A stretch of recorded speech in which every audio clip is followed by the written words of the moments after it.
అస్సలాముఅలైకుం వరహమతుల్లాహి వబరకాతుహు. Hi hello welcome to my channel అండి. మనము అన్నం వండిన వెంటనే మన ఇంట్లో ఏవైనా కానీ సరే జంతువులు ఉంటాయి కదా, వాటికి ఫస్ట్ ఆఫ్ ఆల్ పెట్టామనుకోండి చాలా మంచిది. మనం రాత్రిదో లేదో ఉదయంతో మిగిలింది మనం ఫ్రెష్గా తినేసి వాటికి ఫ్రెష్ లేకుండా ఏదో మిగిలింది మనం పెట్టకూడదు ఎప్పుడైనా కానీ సరే. ఇప్పుడైతే నేను రైస్ ఇప్పుడే వాడ్చి ఇప్పుడే దమ్ చేస్తున్నాను.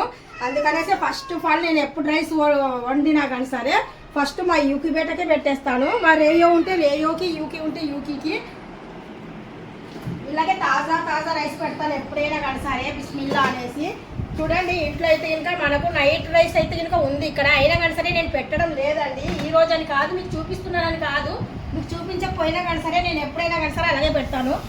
మనం నిండుకుండా అన్నం అనేది పెడితే ఇంకా చాలా మంచిది, అందుకనైతే నేను పెడుతున్నాను. దాంతోపాటు నేను ఇక్కడ ఫిష్ అనేది బాగా బాయిల్ చేసి పెట్టుకున్నాను యూకి కోసమే. ఇందులో వట్టి రైస్ పెడితే ఇంకా వాడు తిన్నాడు, అందుకనేసి నేను యూకి కోసం ఇక్కడ రైస్లో కొద్దిగా చేపలు అనేటివి ముక్కలు కొద్దిగా కలిపేస్తున్నాను. ఇలాగా చేప ముక్కలు ఇలాగా అంటే బాయిల్ చేశాను, లైట్గా బాయిల్ చేసేసి పెడితే కొద్దిగా తింటానమాట. ఎప్పుడైనా కానీ సరే ఫ్రెష్గా పెట్టండి, ఎందుకంటే నోరు లేని జంతువులు కదా, వాటికి కూడా ఫ్రెష్ ఫుడ్ పెడితేనే బాగా ఇష్టంగా తింటాయండి. చాలా మంచిది కూడా.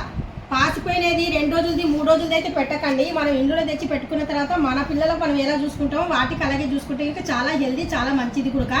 తినేసిన తర్వాత అవి ఊరుకు ఉండవు, వాటి విశ్వాసం అనేది మనకు చూపిస్తాయి, అదే మనకు మేలు అనేది జరుగుతుందండి. Thank you so much. మీకు నచ్చితే కనుక లైక్ చేయండి.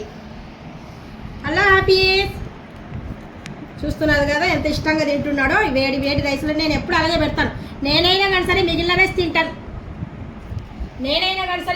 తింటాను, కానీ వాటికైతే కింద ఎప్పుడైనా కానీ సరే ఫ్రెష్గా పెడతాను.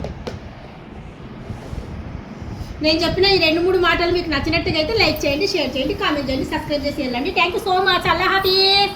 జుమ్మా ముబారక్.